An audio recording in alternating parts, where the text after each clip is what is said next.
Hello friends, I am Murali from CIMAGE college and मैं अभी इधर जो वीडियोस पोस्ट कर रहा हूँ वो फाइल सिस्टम से रिलेटेड है। एंड आज की जो मेरी टॉपिक है वो है फाइल सिस्टम EX फैट। अब आप कहोगे कि सर फैट हम पहले भी जान चुके हैं, ये EX फैट क्या है? तो EX फैट भी एक फाइल सिस्टम है जिसको माइक्रोसॉफ्ट ने इंट्रोड्यूस किया है 2006 में। ठीक है, क्यों इंट्रोड्यूस करना पड़ा इसको जबकि हमारे पास में फैट ऑलरेडी था?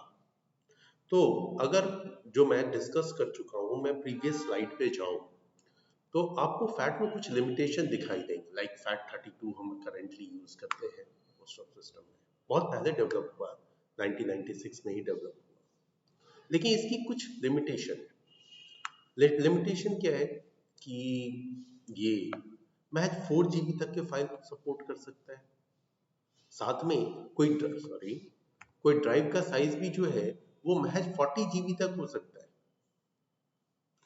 इतना ही, एक मतलब एक सिंगल ड्राइव, एक सिंगल पार्टीशन। ये जो लिमिटेशन है वो आज के लिए सही नहीं है, क्योंकि अब हमारे पास में छोटे छोटे जो रिमूवेबल मीडिया होते हैं, स्टोरेज मीडिया होते हैं, उसमें की भी storage capacity 64 GB, 128 GB, 256 GB जाती है। तो फिर ये फाइल सिस्टम अपने सपोर्टेड नहीं। और आज के डेट में अगर आप हाई क्वालिटी वीडियोस की ये बात करते हैं तो उनके साइज भी काफ़ी बड़े हो जाते हैं। नॉर्मली 4 GB से अबव की फाइल होती है। उसके बाद कॉन्सेप्ट आ गया कि जो आज हम आ जाए जरा सा अपने फिर वापस से EX फैट वाले साइड पे।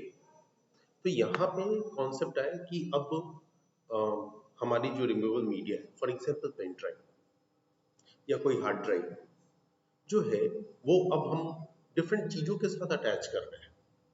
लाइक हमें स्मार्टफोन के साथ यूज़ करना है, मुझे स्मार्ट टीवी में कनेक्ट कर देना है। अब घर घर स्मार्ट टीवी, पुरानी टीवी तो CRT टीवी तो कब की चली गई। अब जो अभी टाइम चल रहा है वो स्मार्ट टीवी का चल रहा है। ठीक है, कैमरा में यूटिलाइजेशन है। तो डिफरेंट डिवाइसेस हैं।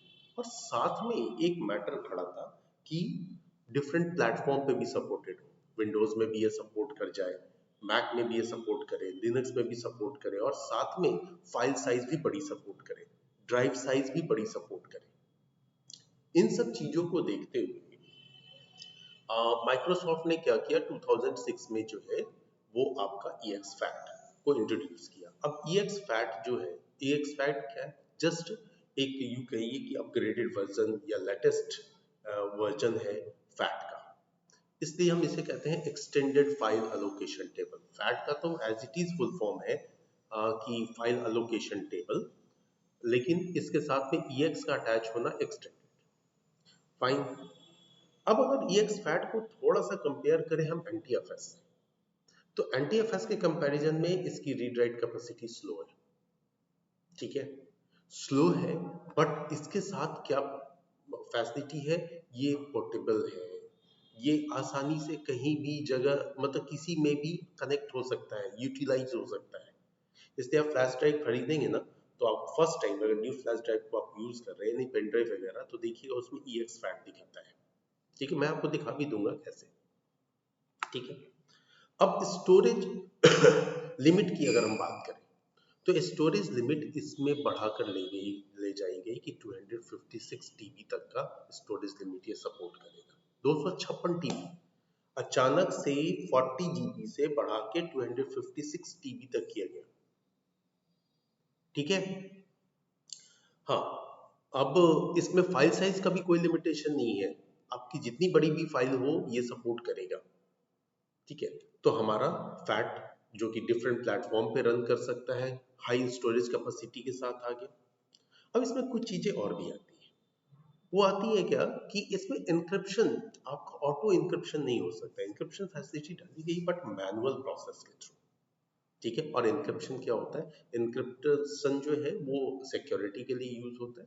हम अपने डेटा को सिक्योर रखते हैं, उसको अनरीडेबल फॉर्मेट में कन्वर्ट करके सिंपल टर्म में बात करें। अब कुछ चीजें अगर आप NTFS से कंपेयर करेंगे, क्योंकि मैं ही ऑलरेडी आपको NTFS के बारे में बता रहा हूं, तो इसमें माउंट पॉइंट नहीं होता।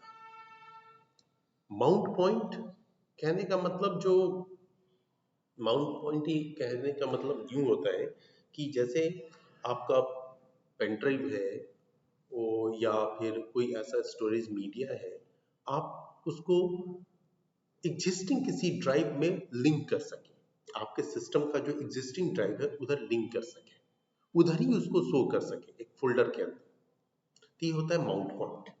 तो माउंट पॉइंट सपोर्ट नहीं है, जबकि यही चीज अगर आप एंटी एफ को देखेंगे ना, तो एंटी एफ में माउंट पॉइंट क्रिएट हो सकता है, जो मैंने लिखा हुआ है माउंट पॉइंट, जो मैं पहले डिस्कस कर चुका हूँ, माउंट पॉइंट क्रिएट हो सकता है। अब अगर हम EXFAT की वापस से कुछ फीचर्स की बात करें, तो देखिए एक चीज और भी होती है, hard link and soft link. अब ये हार्ड लिंक सॉफ्ट लिंक का सपोर्ट आपके EXFAT में नहीं है। अब हार्ड लिंक सॉफ्ट लिंक क्या होता है, ये भी एक चीज आती है। तो हार्ड लिंक सॉफ्ट लिंक को आप यूं समझ सकते हैं कि आपकी एक फाइल है, फॉर एग्जाम्पल आपने एक फाइल बनाई हुई है एप्पल नाम की।